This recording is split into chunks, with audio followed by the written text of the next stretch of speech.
Чаму Лукашенко раптам паехаў у манастыр? Якія праблемы з'явіліся ў мітрапаліта Веніяміна? І да чаго пачынае рыхтавацца беларуская міліцыя? Вітаем, сябры!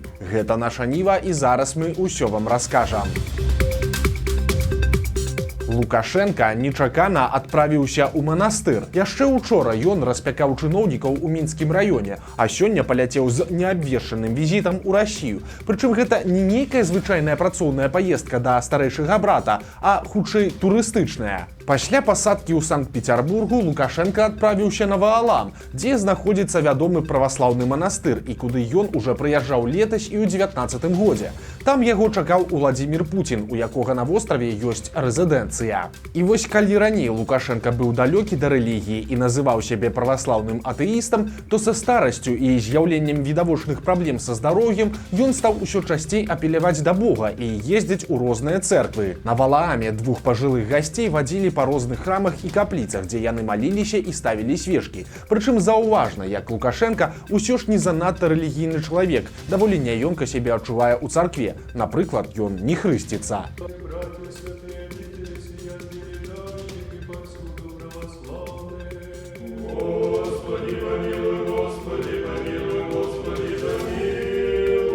Ужо традыцыйна свайго бацьку суправаджаў Мікалай Лукашенко, прычым 19гадовы падлетак цяпер больш падобны да целаахоўніка, чым проста да члена сям'і. Увогуле, апошнім часам з Лукашэнкам адбываюцца нейкія дзіўныя рэчы. Ён то выпускае палітвязняў, то адкрыта прызнае неабходнасцю адпачынку, але ў той жа час працягвае працаваць. Магчыма, пад выглядам чарговага візіту ў Расію, тэрміны якога, дарэчы, невядомыя, ён проста знікне на некалькі дзён, якія правядзе разам са сваім найбліжэйшым сябрам. Прынамсі, прэс-служба Лукашэнкі ўжо анансавала, што большасць яго сустрэч пройдзе ў закрытым фармаце. Акрамя таго, на турыстычны фармат паездкі намякае відэа, апублікаванае пулам Пуціна. На ім Лукашенко скардзіцца на спякотнае надвор'е.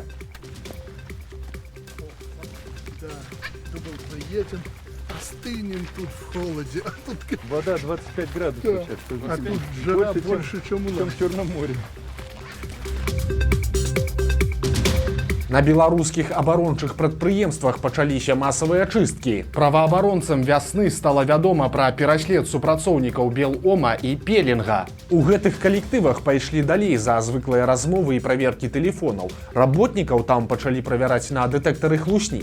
Тых, хто не прайшоў праверкі, адпраўлялі на суткі, а пасля чаго проста звальнялі. Белома і Пелінг пасля расійскага ўварвання ва ўкраіну трапілі пад міжнародныя санкцыі, але журналісты-расследавальнікі неаднаразова даказвалі, што прадпрыемствы абыходзяць абмежаванні, а таксама пастаўляюць Расіі камплектуючыя і дэталі. Але галоўная адметнасць – гэта прымус работнікаў праходзіць паліграф.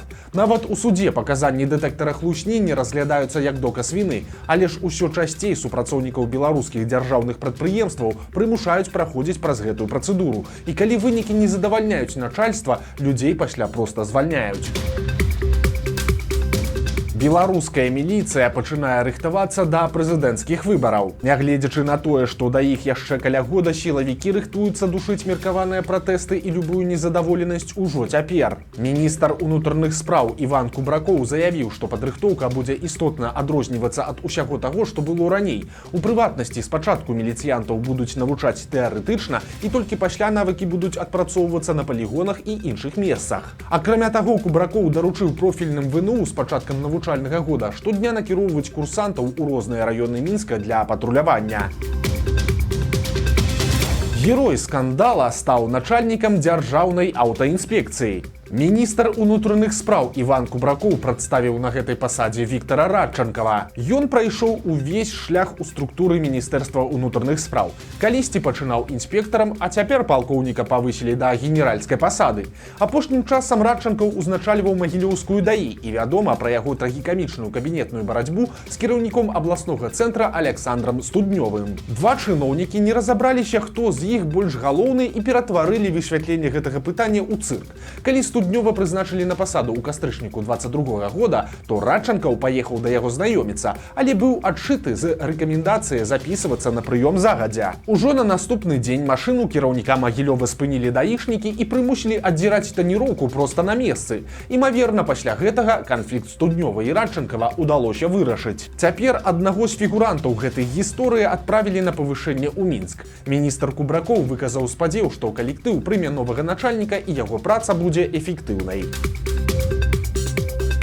Сталі вядомыя прозвішчы 4 жанчын, якіх вызвалілі па памілаванні Лукашэнкі 3 ліпеня. Сярод іх ёсць Дар'я Лосік. Нагадаем, што перад днём незалежнасці Лукашенка раптам анансаваў, што выпусціць некаторых палітзняволеных, якія маюць сур'ёзныя захворванні. Пасля гэтага па падліках праваабаронцаў на волі выйшлі 18 чалавек, прычым патрэбу ў тэрміновай медычнай дапамозе меў толькі адзін – былы кандыдат у прэзідэнты Рыгор Кастусёў. Цяпер гомельскія праваабаронцы назвалі імёны тых, хто вызваліўся з мясцовай жаночай калоніі. Гэта Дар'я Лосік, Тамара Астрейка, Кацярына Мадзянкова і жонка палітзняволенага журналіста Дмітрыя Лукшы Паліна Палавінка. Апроч таго, па сканчэнні тэрміну 2 ліпеня вызвалілася дачка журналіста Дмітра Лупача Святлана. Усе гэтыя жанчыны, акрамя Лосік, былі асуджаныя за ўдзел у мірных акцыях пратэсту. Дар'я ж атрымала тэрмін за каментарый пра свайго палітзняволенага мужа тэлеканалу Белсат, які прызнаны экстрэміскім.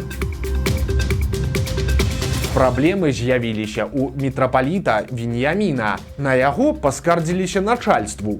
У расійскім інстытуце краін СНД прайшоў круглы стол на тэму УПЦ, калабарацыянізм і спаведніцтва. Яго ўдзельнікі, сярод якіх у асноўным былі прапагандысты вайны, абмяркоўвалі становішча праваслаўнай царквы ва ўкраіне. Але раптам размова зайшла і пра Беларусь, а канкрэтней пра кіраўніка БПЦ мітрапаліта Веньяміна. Яго абвінавацілі ў тым, што ён замест малітвы аб Святой Русі, якую абавязалі чытаць ва ўсіх храмах і ў тэксце якой утрымліваецца фактычна прашэнне аб перамозе Расіі над Украінай, прачытаў нейтральную малітву аб міры. Расійскія актывісты угледзелі ў гэтым ні многа ні мала першы крок да расколу, таму удзельнікі звярнуліся да патрыярха Кірыла з просьбай аднавіць чытанне малітвы аб перамозе ў беларускіх цэрквах, але ці была нейкая рэакцыя, пакуль невядома.